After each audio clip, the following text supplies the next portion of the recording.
ত্রিকোণমিতিক পাঠের চক্রাকার প্রবাহ আজকে আমি আপনাদেরকে মজার একটি ছন্দ আকারে শেখাবো। সেটি হচ্ছে যে দেখেন এখানে বোর্ডে লেখা আছে অল স্টুডেন্ট টেক কেমিস্ট্রি। আমরা এই সূত্রের সাহায্যে চক্রাকার প্রবাহটা সম্পূর্ণটা শেখার চেষ্টা করব। তো আমরা অনেকেই চক্রাকার প্রবাহ দেখে ভয় পাই, আসলে চক্রাকার প্রবাহ কিভাবে কাজ করে, কখন প্লাস হয় কখন মাইনাস হয় আমরা এটা বুঝতে পারি না। তো অবশ্যই আমার সাথে থাকবেন, ভিডিওটা পুরোটা স্কিপ না করে দেখবেন, তাহলেই বুঝতে পারবেন যে আসলে চক্রাকার প্রবাহ কতটা সহজ। তাহলে চলেন, এখানে আমাদের এখানে বলা হচ্ছে যে অল স্টুডেন্ট টেক কেমিস্ট্রি। আমি যে চক্রাকার প্রবাহটা দেখেছি এটা অল স্টুডেন্ট, অল হচ্ছে প্রথম চতুর্ভাগে অল, স্টুডেন্ট বলতে বোঝাচ্ছে sine theta by cos theta, take take chemistry তৃতীয় চতুর্ভাগে টেক অর্থাৎ tan theta by cot theta, আর কেমিস্ট্রি হচ্ছে চতুর্থ চতুর্ভাগে বলতেছে কেমিস্ট্রি বলতে cos theta by sec theta.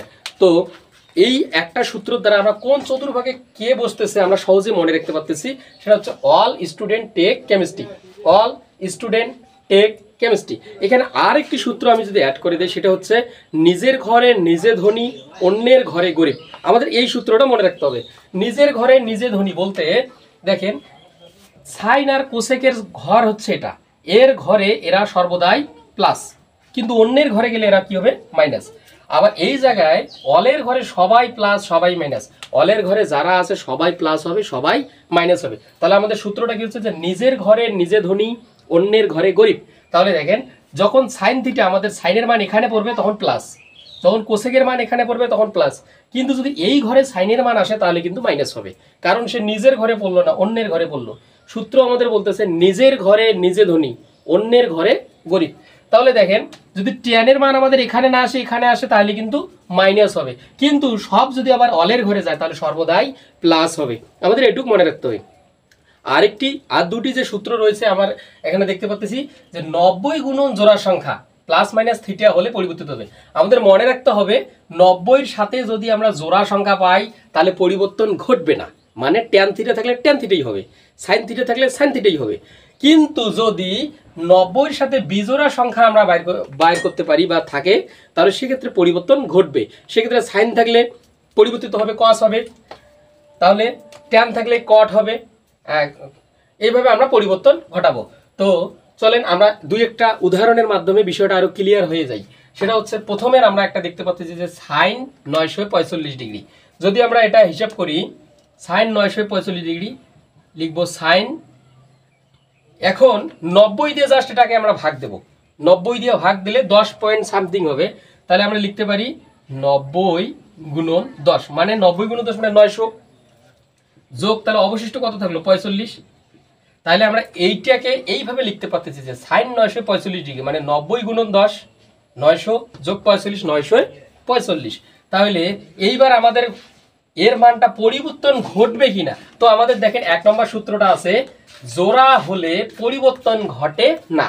তার মানে আমাদের 1 নম্বর সূত্রের সাথে মিলে যাচ্ছে যে যখন জোড়া হবে তখন এর পরিবর্তন ঘটবে না। তাহলে 1 নম্বর সূত্রে সাইন হচ্ছে সাইনই থাকতেছে, সাইন সাইনেই থাকতেছে, কারণ আমাদের 10 জোড়ার সংখ্যা হলে তার কোনো পরিবর্তন ঘটবে না। এইবারে হচ্ছে আমাদের এর সামনে প্লাস হবে কি মাইনাস হবে, গুরুত্বপূর্ণ একটা বিষয়। যে এখন আমরা কিন্তু অলরেডি বাইর করে ফেলেছি যে এটা মানের পরিবর্তন ঘটবে কিনা, সাইন বিপরীত হবে কিনা। তাহলে এইবার আমাদেরকে জানতে হবে এর সামনে আবার প্লাস হবে না মাইনাস হবে। তাহলে দেখেন 10, তার মানে আমাকে চতুর্ভাগে 10 বার ঘুরতে হবে।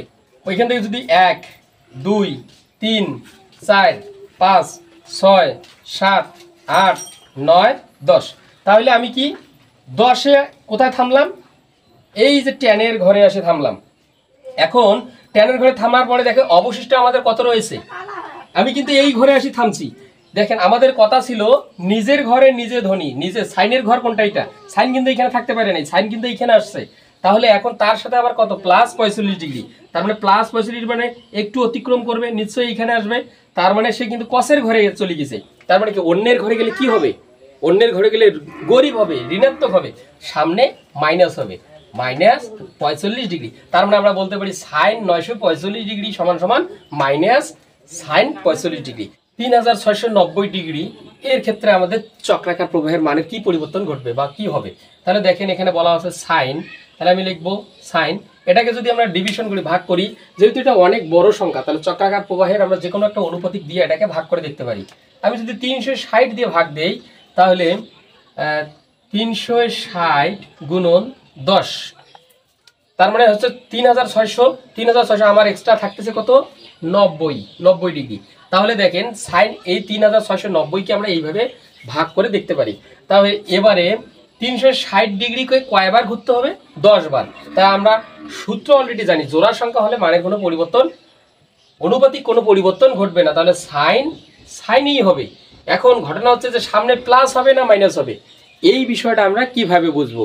তাহলে এই ক্ষেত্রে আমাদের কি করতে হবে 10 বার ঘুরে দেখাইতে হবে। 360 কোথায় এইখানেই, একবার ঘুরে আসলাম, 2 বার, 3 বার, এইভাবে 10 বার ঘুরে আসলাম। আমি 360 মানে এই ঘরেই অবস্থান করতেছি, 360 এটা ঘরেই অলের ঘরেই অবস্থান করতেছি। তাদের সাথে যোগ কত আছে 90 ডিগ্রি, 90 ডিগ্রি। তাহলে 90 ডিগ্রি হলে আমাদের এই ঘরে আসা লাগতেছে। তাহলে দেখেন এই ঘর কার ঘর, এটা হচ্ছে সাইনের ঘর। তাহলে সাইনের ঘর, সাইন তার সাইনের ঘরেই আছে, তারপর নিজের ঘরে নিজে ধনী, অন্যের ঘরে গরিব, সে তো নিজের ঘরেই আছে। তাহলে কি হবে সামনে প্লাস, প্লাস দিলেও হবে না দিলেও হবে, কত ডিগ্রি 90 ডিগ্রি। তাহলে দেখেন সাইন এটাকে যদি আমরা ভাঙাই এইভাবে আমরা মান নির্ণয় করতে পারি। এরপরে যদি আমরা আর একটা উদাহরণ দেখি, সাইন 180 ডিগ্রি মাইনাস থিটা, এইরকম থাকলে কি হবে? তাহলে সেক্ষেত্রে আমরা কি করব, সাইন 180কে আমরা ভাঙাইতে পারি 90 গুণন 2, 90 গুণন 2, 9 2 18, 180 মাইনাস থিটা। তাহলে দেখেন এখানে জোড়া সংখ্যা, জোড়া থাকলে আমরা কি বলছি, জোড়া হলে পরিবর্তন ঘটবে না, তাহলে সাইনই হবে, সাইনই হবে। এবারে প্লাস হবে না মাইনাস হবে সামনে, এটা একটা বিষয়। তাহলে দেখেন এখানে আমি কত 90, তাহলে 90 থেকে কতবার ঘুরবো 2 বার ঘুরবো 90 থেকে। তাহলে এখানে 90কে আমরা অলের ঘরে কিন্তু সর্বদাই আছি, একবার 2 বার, কোথায় ঘুরলাম একবার 2 বার। তাহলে এই ঘরে আসলাম একবার, এই ঘরে আসা মানে এই ঘরে আসা। তার মানে দেখেন আমি সাইনের ঘর থেকে ট্যানের ঘরে আসলাম 2 বার ঘুরে, কিন্তু দেখেন সাইন কি তার ঘরে পড়লো, এখন কি আছে মাইনাস থিটা। তাহলে এই ঘর থেকে এই থেকে সামান্য কিছু মাইনাস হবে, মাইনাস থিটা। তার মানে দেখেন সে আবার কিন্তু মাইনাস হয়ে গিয়ে নিজের ঘরে পড়লো, নিজের ঘরে, যার কারণে কি হবে তার সামনে প্লাস, কারণ নিজের ঘরে নিজে ধনী। তাহলে প্লাস মাইনাস প্লাস থিটা, সেক্ষেত্রে আমাদের কি চিহ্নের কোনো পরিবর্তন ঘটবে না। তাহলে আমরা লিখতে পারি সাইন 180 ডিগ্রি মাইনাস থিটা, এইটা সমান সমান লেখা যায় সাইন থিটা, সামনে কোনো প্লাস মাইনাস হবে না। কস 120 ডিগ্রি, সেক্ষেত্রে আমাদের কি হবে, কস 120 ডিগ্রির ক্ষেত্রে কি হবে? তাহলে দেখেন কস 120 ডিগ্রি মানে আমরা লিখতে পারি 90 দিয়ে যদি গুণ করি 2কে, 9 2 180, তার মানে 180 থেকেও বেশ কম হচ্ছে, 90 থেকে একটু বেশি। তার মানে আমরা লিখতে পারি 90 গুণন 1, 90 1 90 যোগ 30 ডিগ্রি, তার মানে 90 আর 30 120। এইবারে দেখেন এইবারে কিন্তু একটু ব্যতিক্রম, যেহেতু এবারে বিজোড় সংখ্যা, এই যে আমাদের বলছে বিজোড় হলে পরিবর্তন তো ঘটবে, তার মানে দেখেন বিজোড় কসের পরিবর্তন ঘটবে। কসটা কি হবে, কসের পরিবর্তে সাইন থিটা, কস থাকলে সাইন থিটা থাকলে কস থিটা হয়, তাহলে কস থাকলে হবে সাইন থিটা, থিটা তো লেখা যাবে না, সাইন, কসের পরিবর্তে ঘটবে সাইন, একের কারণে ঘটলো। এখন বিজোড়ের কারণে এবার কতবার ঘুরবে, একবার, 90 ঘরে আসলাম, তার মানে আমি এই ঘরে আছি, এই ঘরে 90 ডিগ্রি, কস 90 ডিগ্রি এই ঘরে, তার সাথে কত যোগ 30 ডিগ্রি, 30 ডিগ্রি হলে এইখানে যোগ হবে 30 ডিগ্রি। যদি আমরা এই অংশে 30 ডিগ্রি যোগ করি, তাহলে দেখেন এই অংশ থেকে কিন্তু এই অংশ, তাহলে এখানে আজ কি আছে আমাদের সাইন, কিন্তু সাইনের ঘরে পড়লো না, এ আসলো ট্যানের ঘরে। তার মানে কি নিজের ঘর থেকে অন্যের ঘরে আসা মানে কি সামনে ঋণাত্মক হওয়া, সাইন 30 ডিগ্রি। এইভাবে আমরা ঠিক এই প্রসেসিংয়ে চক্রাকার প্রবাহের সমস্ত মানগুলো বাইর করতে পারি। ধন্যবাদ বন্ধুরা, যদি আপনাদের ভিডিওটা ভালো লাগে অবশ্যই চ্যানেলটিকে সাবস্ক্রাইব করবেন এবং একটি লাইক দিতে ভুলবেন না। ধন্যবাদ সকলকে।